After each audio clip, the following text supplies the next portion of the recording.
Up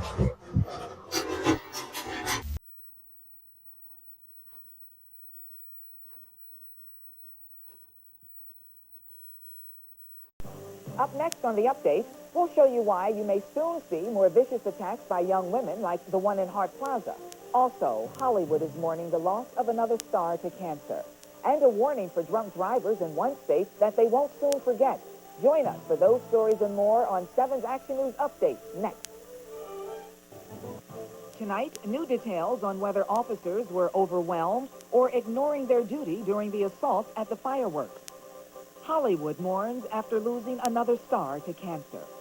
Tonight, a warning for drunk drivers they are sure to remember.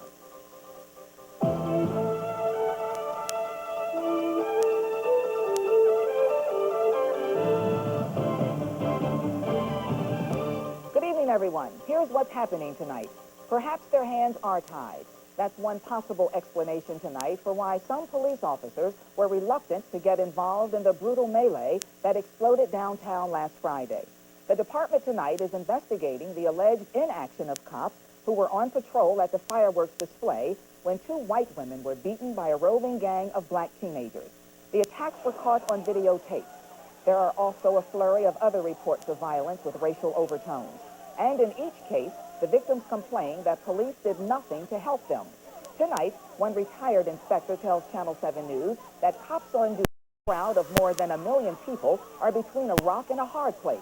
He says the department doesn't issue nightsticks or clubs, and the officers can't fire their guns in a crowd.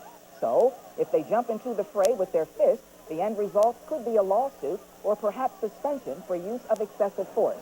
But tonight, at the police commission meeting, Chief Stanley Knox disagreed with that point of view and suggested that any cop who looks the other way might as well look for a new job. That's their job. That's their job to jump in and assist people, do whatever it takes necessary to prevent a crime. That's their job. That's their duty. That's what they get paid for. If you do find, or investigators find, that officers did not respond properly to complaints of assaults and that sort of thing, what are your options? What can and will the department do? Disciplinary action will be taken against them if that's proven to be true. There were 863 officers and 250 reservists on duty for the fireworks last Friday. The department insists that was enough, but Channel 7 News has learned an earlier recommendation called for nearly twice that many officers to be on patrol for the event. We've also learned that 75% of the special operations officers on night shift who were assigned to the fireworks called in sick the following day. Police have arrested 6 suspects in the beatings. 2 of them are twin sisters who are no strangers to the law. It's expected they'll be charged tomorrow. Police are still looking for a 7th suspect. Mike? Well, aside from the shock of watching that surge of violence on the screen is the surprise that the suspects are young women. On the streets of Detroit, sex isn't a barrier for gangs anymore. Now men and women are joining street gangs for status, power, and some say money, drug money. All of that, though, they need one key ingredient: violence. Young Detroit women kicking and punching like barroom brawlers. Gang members making their mark in front of thousands of people. Unknown to them, a video camera was rolling.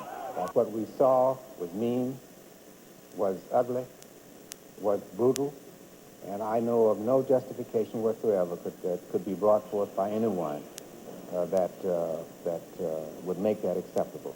The feedback from the Detroit community continued with that same theme: outrage, disgust, disbelief. The occasion of a group of women actually engaging in physical combat or fighting on the street is something that I'm not familiar with at all. 36th District Court Judge Rufus Griffin Jr. has been handling criminal preliminary exams since 1983. From the bench, he's seen young women from 16 to 25 caught up in street crime, but never gangs. There's been more increase of women involved in crime. This is the first time that I've ever seen anything of that nature or of that extent. From the courtroom to the streets of Detroit, the young people we're talking to tonight are telling us gangs and women go hand in hand. Why? Why? Well, I guess they want the quick money, too. It's hard to say. You know, you got to be inside their head to understand that. They want to come up and show that they can fight, too, and stuff like that. Has it really come to that? I think so. You all out here giving interviews, so I guess, it really has. Once again, that quick money they're talking about drug money.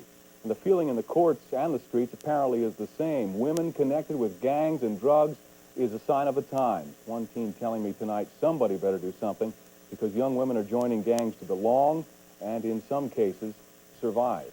Diana? Funeral services are scheduled for Friday for Officer Richard Lesky, the first Detroit police officer killed in the line of duty this year. Lesky died Monday after he was shot while chasing a burglary suspect into a West Side home. 31-year-old Philip Darden, the man who police say killed Lesky, was found dead in the basement of the home this afternoon. He shot himself in the head. Police had the home surrounded for nearly 24 hours, but the former mental patient apparently took his own life just a couple of hours after it all began. Tonight, many are asking why Darden was never released from the psychiatric hospital. Channel 7 reporter Dave Gilbert with that part of the story. He was diagnosed in the past as a paranoid schizophrenic. Philip Darden, neighbors say, wasn't violent in any way, but he was a little different. He walked down the street talking to himself. That's it. He used to do that? Yeah.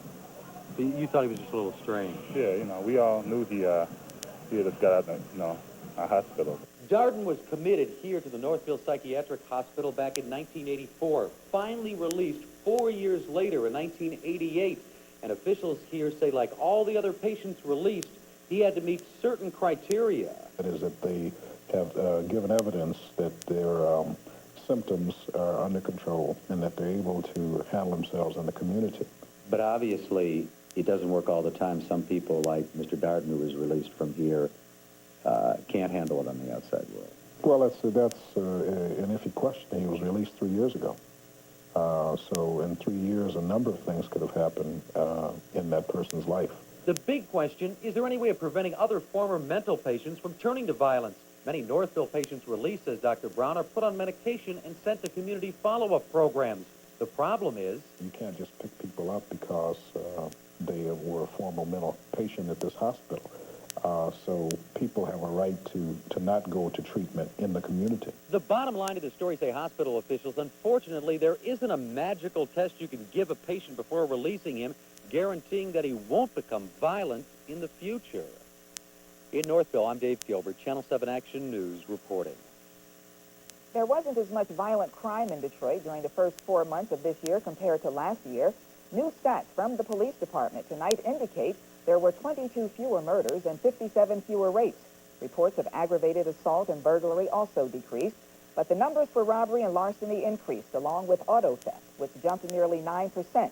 That means 820 more people lost their cars to thieves compared to the same time last year. Mike? Hollywood is feeling the loss of actress Lee Remick tonight. What they do to that AA place anyway? Aren't you a man anymore? Can't you hear a woman calling you? I'm a woman. Can't you hear me? The star of more than 50 motion pictures and television projects died today from kidney and lung cancer. She had been ill for more than 2 years. Last year on a talk show in Los Angeles, the actress told the host her priorities in life had changed since finding out about her illness. One mustn't allow tiny things to get blown up into huge things. Most irritants in the day don't matter. Just don't matter. If you sit in a car and the traffic is terrible and you're going to be late, so what? Classy lady. In one of her last appearances this year, Remick was presented with a star on the Hollywood Walk of Fame. Today, the city's Chamber of Commerce placed flowers on that star. And it saddens us at the Hollywood Chamber of Commerce to have to mark the passing of still another greatly talented person like Lee Remick. If there's any reason to have any feeling of good about this, it is the fact that she was able to come here on April 29th and be present when we unveiled this star for her. Funeral services for Remick are still being planned. She was 55 years old. Diana? An abortion rights group is making noise tonight about comments made 4 years ago by Supreme Court nominee Clarence Thomas.